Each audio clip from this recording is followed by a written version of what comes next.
देश की सबसे पुरानी पार्टी कांग्रेस सत्ता से बाहर है। हाल के विधानसभा चुनाव में भी कांग्रेस को हार का सामना करना पड़ा है, तो दूसरी तरफ बीजेपी का ग्राफ तेजी से बढ़ रहा है। 5 राज्यों के विधानसभा चुनाव में बीजेपी ने 4 राज्यों में जीत दर्ज की। वहीं राज्यसभा में भी बीजेपी का आंकड़ा 100 के पार चला गया है। बीजेपी का बढ़ता कद देखकर कांग्रेस लगातार मोदी सरकार पर आरोप लगाकर राजनीतिक रोटी सेक रही है। कांग्रेस के महासचिव रणदीप सिंह सुरजेवाला मोदी सरकार पर आरोप लगाने में सबसे आगे रहते हैं।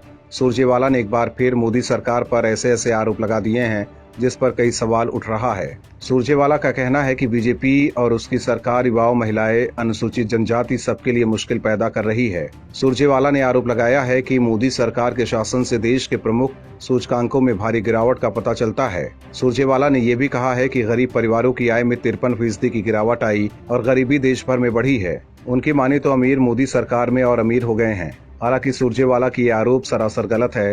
हाल ही में विश्व बैंक पॉलिसी रिसर्च के वर्किंग पेपर का डेटा सामने आया है।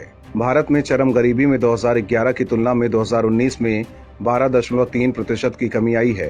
गरीबी का आंकड़ा 2011 में 22.5% से घटकर 2019 में 10.2% हो गया है।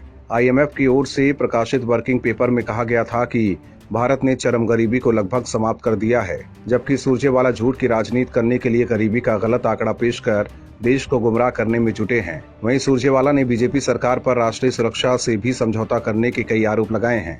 कांग्रेस महासचिव रणदीप सिंह सुरजेवाला के मुताबिक घाटी में मोदी सरकार बनने के बाद से ही आतंकी घटनाएं बढ़ी हैं। इसके अलावा भी सुरजेवाला ने मोदी सरकार पर आरोपों की बौछार कर दी, लेकिन सुरजेवाला के किसी भी आरोप में दम दिखाई नहीं दे रहा है और इससे साफ पता चल रहा है कि कांग्रेस सिर्फ राजनीतिक फायदे के लिए देश के लोगों को बरगला रही है। और भी वीडियोस देखने के लिए चैनल को सब्सक्राइब करें और बेल आइकन को दबाएं।